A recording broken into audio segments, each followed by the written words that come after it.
Hello, I M doctor Anoop Kumar. ഞാനൊരു പ്രൊഫസറായിട്ട് work ചെയ്യുന്നു. ഒരു പ്രൊമിനൻ്റ് ആയിട്ടുള്ള എഞ്ചിനീയറിംഗ് കോളേജിലത്തെ പ്രൊഫസറാണ്. നമ്മൾ ഇന്ന് ഡിസ്കസ് ചെയ്യാനായിട്ട് പോകുന്നത് ക്വാണ്ടിറ്റേറ്റീവ് ടെക്നിക്സിനെ കുറിച്ചിട്ടാണ്.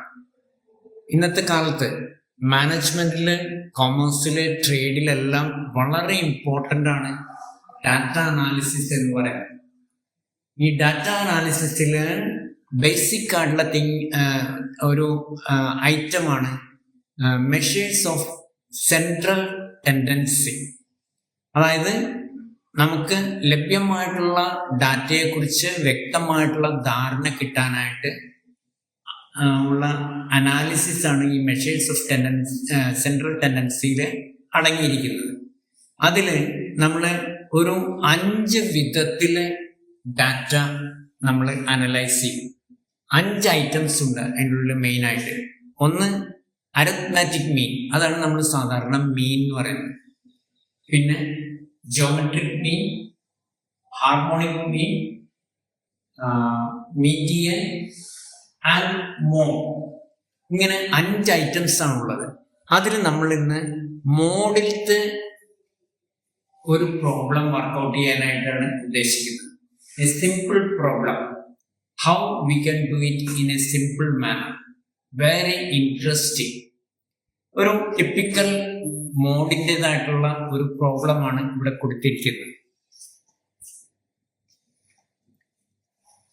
മോഡ് എന്ന് വെച്ചിട്ടുണ്ടെങ്കിൽ ബേസിക് ആയിട്ട് നമ്മൾ ഉദ്ദേശിക്കുന്നത് തന്നിരിക്കുന്ന ഡാറ്റയിൽ ഏറ്റവും കൂടുതൽ ഫ്രീക്വന്റ് ആയിട്ട് അപ്പിയർ ചെയ്യുന്നതായിട്ടുള്ള ഐറ്റം ഏതാണ്. That is the mode. For example, ഈ ഒരു ഡാറ്റ നോക്കാം.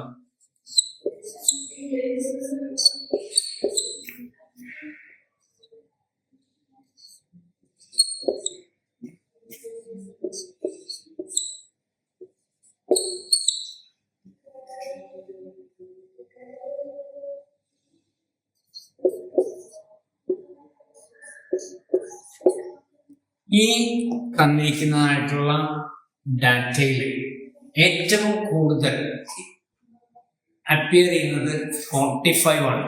45 ഇവിടെ 3 പ്രാവശ്യം അപ്പിയർ ചെയ്യുന്നുണ്ട്. So 45 is the mode. അങ്ങനെയാണ് നമ്മൾ എടുക്കുന്നത്. ഡാറ്റ ഇതേമാതിരി സിമ്പിൾ ആയിട്ട് തന്നിട്ടുണ്ടെങ്കിൽ നമുക്ക് ഡയറക്റ്റ് ആയിട്ട് കൗണ്ട് ചെയ്യാം. വെറാസ് തന്നിരിക്കുന്നതായിട്ടുള്ള ഈ പ്രോബ്ലത്തിൽ ഡാറ്റ തന്നിരിക്കുന്നത് കണ്ടിന്യൂസ് സീരീസ് ആയിട്ടാണ്. കണ്ടോ, 10 to 15, 15 to 20, 20 to 25, 25 to 30. അതേമാതിരി കണ്ടിന്യൂസ് സീരീസ് ആയിട്ടാണ് ഡാറ്റ തന്നിരിക്കുന്നത്. അപ്പൊ അങ്ങനെയുള്ള കേസിൽ മോഡ് നമ്മൾ കാൽക്കുലേറ്റ് ചെയ്യുന്നത് ഒരു പ്രത്യേക വിധത്തിലാണ്. ഡാറ്റ എങ്ങനെയാണ് തന്നിരിക്കുന്നതെങ്കിൽ മോഡ് അടങ്ങിയിരിക്കുന്നത് ഹയസ്റ്റ് ഫ്രീക്വൻസി ടേമിന്റെ ഉള്ളിലായിരിക്കും. ഈ തന്നിരിക്കുന്ന ഡാറ്റയിൽ ഹയസ്റ്റ് ഫ്രീക്വൻസി 30 ആണ്. അപ്പൊ 30യോടനുബന്ധിച്ചുള്ളതായിട്ടുള്ള സീരീസിലായിരിക്കും മോഡ് അടങ്ങിയിരിക്കുന്നത്. So it will be within 25 to 30. അതിൻ്റെ ഉള്ളിലായിരിക്കും മോഡ് അടങ്ങിയിരിക്കുന്നത്. നമുക്ക് അത് കണ്ടുപിടിക്കണം. For that we'll be using an interpolation formula. അതെങ്ങനെയാണ്?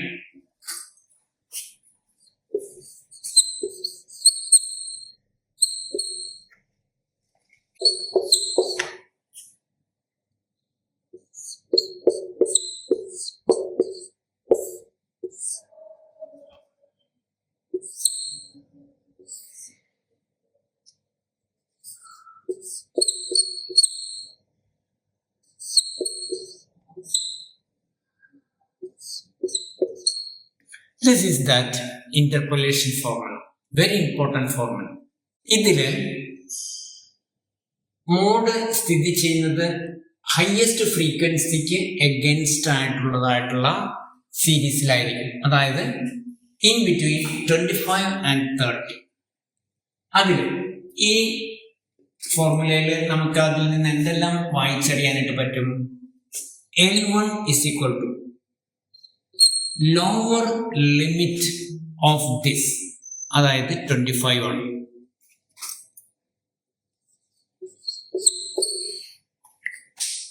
F1 എന്ന് പറയുന്നത് highest frequency, it is 30.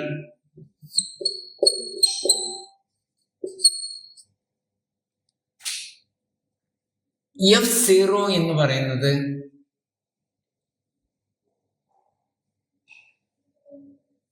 Highest ഫ്രീക്വൻസിക്ക് തൊട്ട് മുന്നിലുള്ളതായിട്ടുള്ള frequency, that is 80 here.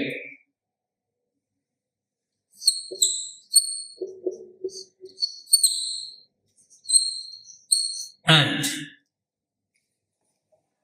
F2 എന്ന് പറയുന്നത് ഹയസ്റ്റ് ഫ്രീക്വൻസിക്ക് തൊട്ടടുത്തത്, അതായത് it is 20.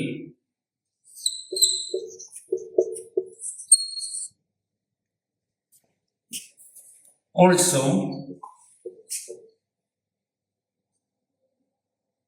C is equal to,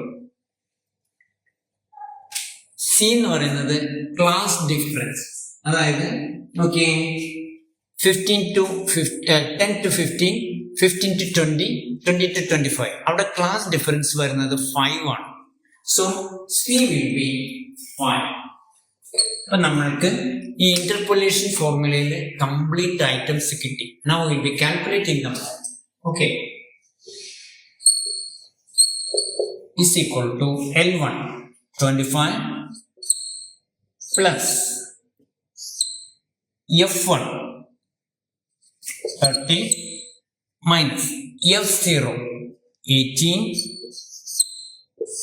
into C 5 divided by 2F1 2 into 30 minus 2 into 30 minus F0 18 minus F2 20 is equal to, we will solve this, 25 plus 30 minus 18 is equal to 12. 12 into 5 is equal to 60 divided by 60 minus 18 minus 20. That means 60 minus 38. That means 22 is equal to 25 plus, it will come about 2.73 is equal to 27.73. That is the answer. So for this problem, the mode is 27.73. You can see here 27.73 lies in between 25 and 30. That's the answer. Okay.